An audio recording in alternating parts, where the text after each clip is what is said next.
With Adobe's Creative Cloud applications, quickly create professional templates for your audiovisual productions.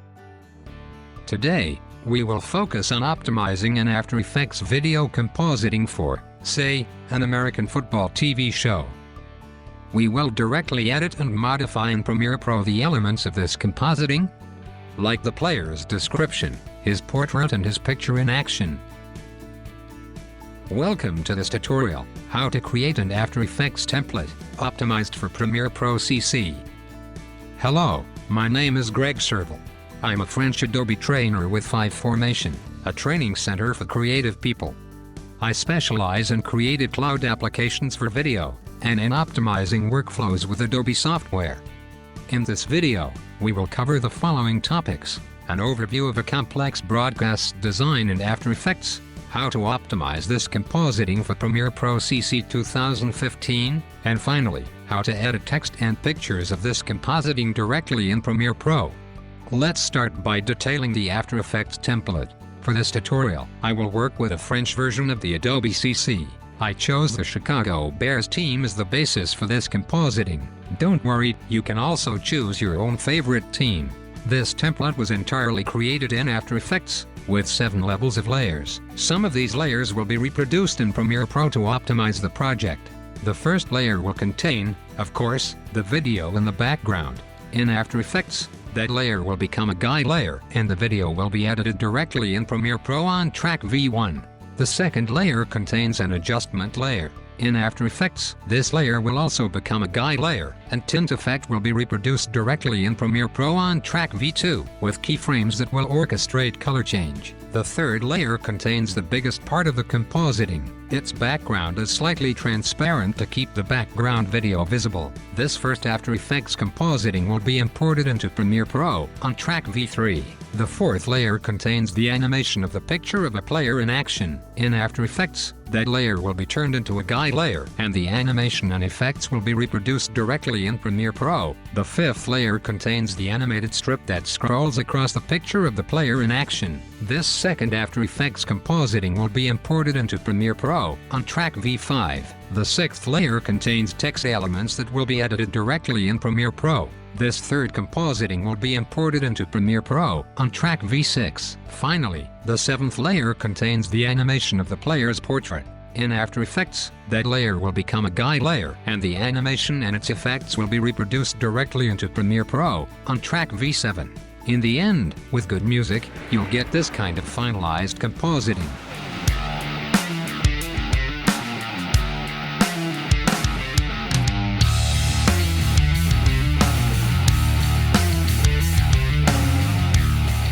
Before we start working on this compositing in After Effects, it is key to prepare all the pictures that will later be edited in Premiere Pro. For this, I look for players' pictures on the websites of both the National Football League and the Chicago Bears team. I prepare a generic file for the picture in action and the portrait of the players, which will serve as drop zone in Premiere Pro CC. Then, I cut out the players from the pictures that I've found on both sites. The important thing is that all the pictures in action have the same size. I do the same for the portraits of the various players of this team. With the elements prepared, we can start working in After Effects. The animation that will be on track V3 in Premiere Pro is the major task of our compositing, with the animation of the ball coming closer, crashing against an invisible wall, and with the ensuing explosion that reveals the team logo. This background is slightly transparent to keep the background video visible.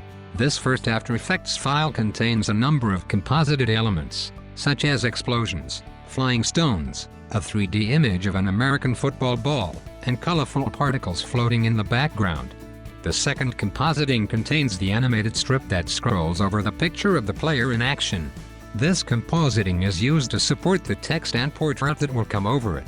It's made of several animated elements, such as the ball which goes across the screen, the helmet, the logo of the National Football League, the text banner in the colors of the team, and the frame for the player's portrait. Some video components of this compositing come from the videocopilot.net website, and can be found in the Shockwave and Essential Action 2K products. 3D objects are sourced from the Element 3D plugin. With the extension Sports Pack and Pro Shaders, I used the American football helmet basic diffuse texture and I adapted it to put it in the colors of the Chicago Bears. As you can see, you can easily decline this texture for any other NFL team. The American football ball will also have its diffuse texture customized. The base of the animated banner comes from Broadcast Design, News Package, which you can find on the videoive.net website. Its color would be harmonized with that of the Chicago Bears team. The third compositing includes text elements that will be edited directly in Premiere Pro. This option has existed since the CC 2014 version. Just activate it in the advanced settings of the compositing. One useful trick is to lock the text layers that you don't want to be able to edit in Premiere Pro. This example of compositing could easily be even more optimized. It could offer the ability to change the shade of the banner and also change the helmet in order to switch everything to the colors of another team directly in Premiere Pro. Here we are in Premiere Pro with the setup of the 7 tracks that make up our template. If, like me, you work on a laptop and real-time playback of imported After Effects files becomes a problem, you can easily make your compositing accessible in Premiere Pro by right-clicking and choosing option Render and Replace. Choose between the export formats offered, or import your preset format to create a video file of your compositing. This file will replace your After Effects file and will be placed in your project at the location of your compositing. You can undo that by right-clicking on the video file and choosing Restore Unrendered. You then will find your After Effects compositing directly back in your sequence. Now, let's take a look at our compositing in the Premiere Pro sequence.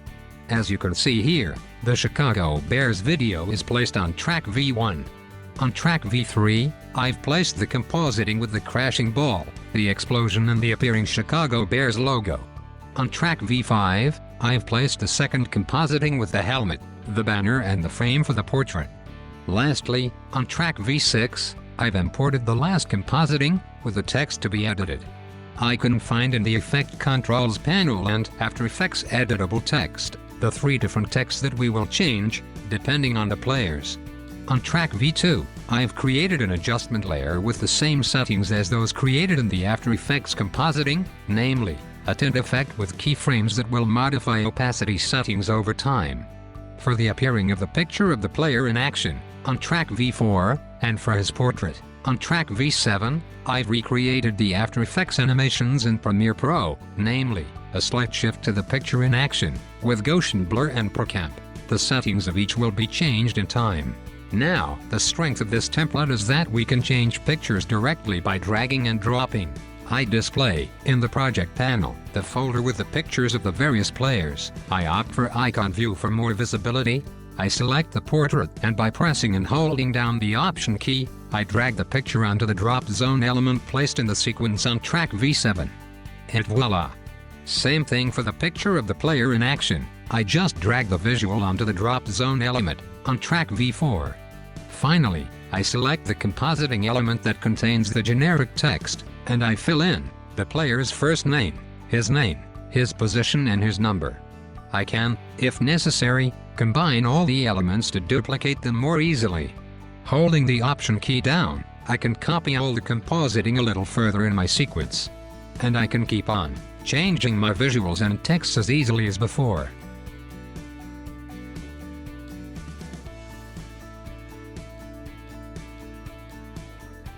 It's clear that with such manipulation, the After Effects compositing has been duplicated, and that the text changes made in one compositing will not affect the others already in place. With this kind of layer hierarchy, it would be tempting to nest a sequence with all these elements. However, we would lose the tint effect of the adjustment layer. We could also be tempted to make a sequence nesting without this adjustment layer. But, if we do that, when we duplicate the nesting sequence, and we change the text description of the player, it will affect all the compositings in place in the sequence. This is because this operation does not duplicate the compositing that was already imported. In the end, with a few manipulations and with a well-thought upstream template, it's easy and quick to change a lot of elements directly in Premiere Pro.